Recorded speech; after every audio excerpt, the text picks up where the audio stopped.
Hello student, video में एक बार फिर से आप सभी का स्वागत है।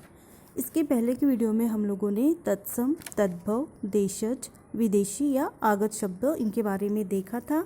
अब देखेंगे आज हम प्रयोग के आधार पर शब्द कौन से होते हैं।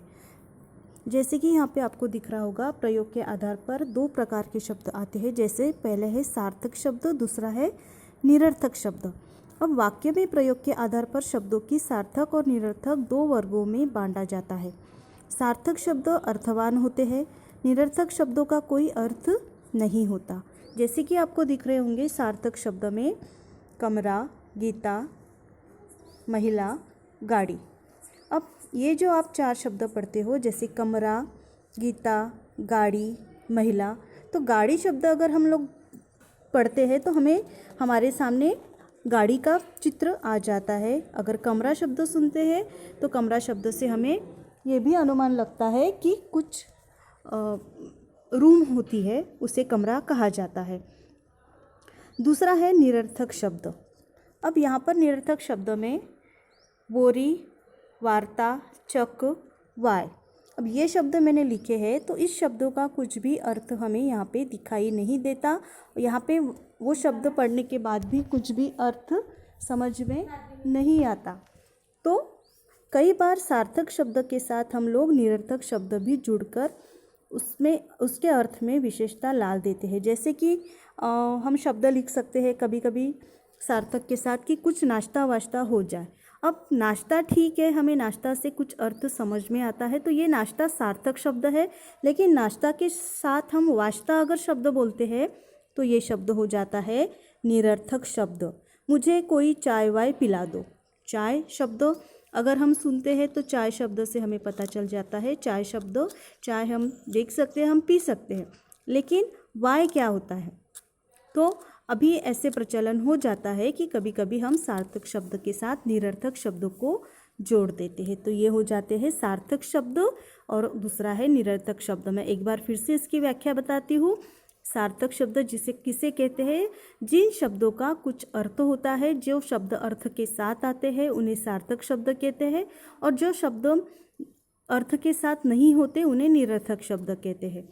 दूसरा पार्ट है रचना के आधार पर वाक्य रचना।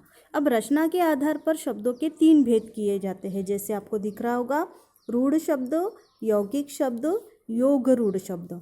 अब रूढ़ शब्द क्या होते हैं कि ऐसे शब्द जिनका अर्थ परंपरा से चला आ रहा है, यदि उन्हें विखंडित किया जाए तो उनके खंडों का कोई अर्थ नहीं निकलता। रूढ़ शब्द उन्हें ही कहा जाता है। जैसे जल, जैसे सूर्य। अगर सूर्य की मैं खंड करती हूँ, सु प्लस रिय, तो उसका कुछ भी अर्थ नहीं निकलता, इन्हें कहा जाता है रूढ़ शब्द। जैसे कि जल शब्द है तो जल को मैं अगर खंडित करती हूँ, ज प्लस ल, या ज अलग करती हूँ, ल अलग करती हूँ, तो इन सिंगल वर्णों का कुछ भी अर्थ नहीं निकलता, इन्हें कहा जाता है रूढ़ शब्द। मीन्स जो सालों साल से चले आ रहे हैं वो शब्द, उन्हें कहा जाता है रूढ़ शब्द। दूसरा है यौगिक शब्द। अब यौगिक शब्द किसे कहते हैं? दो या दो से अधिक शब्दों का शब्दांशों से बने शब्द को यौगिक शब्द कहलाते हैं। जैसे कि आपको दिख रहा होगा, मैंने वहाँ पे शब्द लिखा है विद्यालय। अब विद्यालय शब्द दो शब्दों से बना है, विद्या प्लस आलय, इन दो शब्दों से बना है विद्यालय, तो उन्हें यौगिक शब्द कहा जाता है। जैसे कि दुकान और दार, दुकान प्लस दार, तो क्या बन जाता है शब्द? दुकानदार। पुस्तकालय, पुस्तक प्लस आलय, पुस्तकालय, तो ये हो जाते हैं यौगिक शब्द।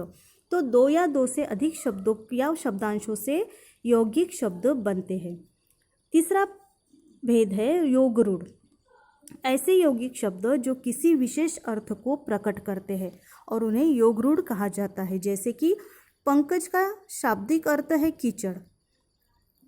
पंकज का शाब्दिक अर्थ है कीचड़ में उत्पन्न होना, परंतु हर चीज़ को कीचड़ में उत्पन्न हो उन्हें पंकज नहीं कहा जाता।